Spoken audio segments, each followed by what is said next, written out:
ஊட்டியில் வாகன கட்டுப்பாட்டை அமல்படுத்துவதில் என்ன சிக்கல் என்று நீதிமன்றம் கேள்வி எழுப்பியிருக்கிறது. அண்மை செய்தியாக பார்த்து வருகிறோம். கூடுதல் விவரங்களோடு செய்தியாளர் மதன் இணைக்கிறார். மதன், விவரங்கள்.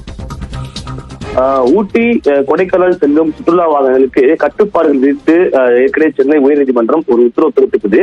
அதன்படி வார நாட்களில் நாள் ஒன்றிற்கு 6000 வாகனங்களும், வார இறுதி நாட்களில் 8000 வாகனம் மட்டுமே ஊட்டிக்கு அனுமதிக்க வேண்டும்.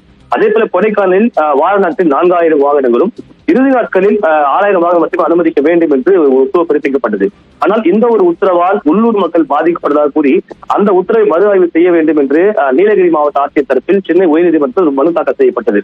இந்த மனுதான் இன்று விசாரணைக்கு வந்த போது இதுபோன்று இந்த வாகன கட்டுப்பாட்டை அமல்படுத்துவதில் பல்வேறு நடைமுறை சிக்கல்கள் இருப்பதாக இன்று தமிழக தரப்பில் ஒரு தெரிவிக்கப்பட்டது. அது மட்டுமில்லாமல் சமீபத்தில் ஊட்டி சென்ற முதல்வர் அங்கு சுற்றுலா பயணி வசதிக்காக 5 கோடி ரூபாய் செலவில் 10 பேருந்துகள் வாங்கப்படும் என்றும் 20 கோடி ரூபாய் செலவில் வாகன நிறுத்தம் அமைக்கப்படும் என்றும் அறிவித்துள்ளதாகவும் தெரிவிக்கப்பட்டது. இதற்கு பாராட்டு தெரிவித்த நீதிபதிகள் இதுபோன்று வாகன கட்டுப்பாட்டை அமல்படுத்துவதில் உள்ள நடைமுறை சிக்கல்கள் என்னென்ன என்பது தொடர்பாக உரிய தரவுகளோடு மனுவை தாக்கல் செய்ய வேண்டும் என்று தற்போது நீலகிரி மாவட்ட ஆட்சியர் உத்தரவு பிறப்பித்தார். அதே போல இந்த வழக்கு விசாரணை மீண்டும் ஏப்ரல் 25ஆம் தேதிக்கு தள்ளி வைத்துள்ளார். நன்றி மதன், விவரங்களுக்கு.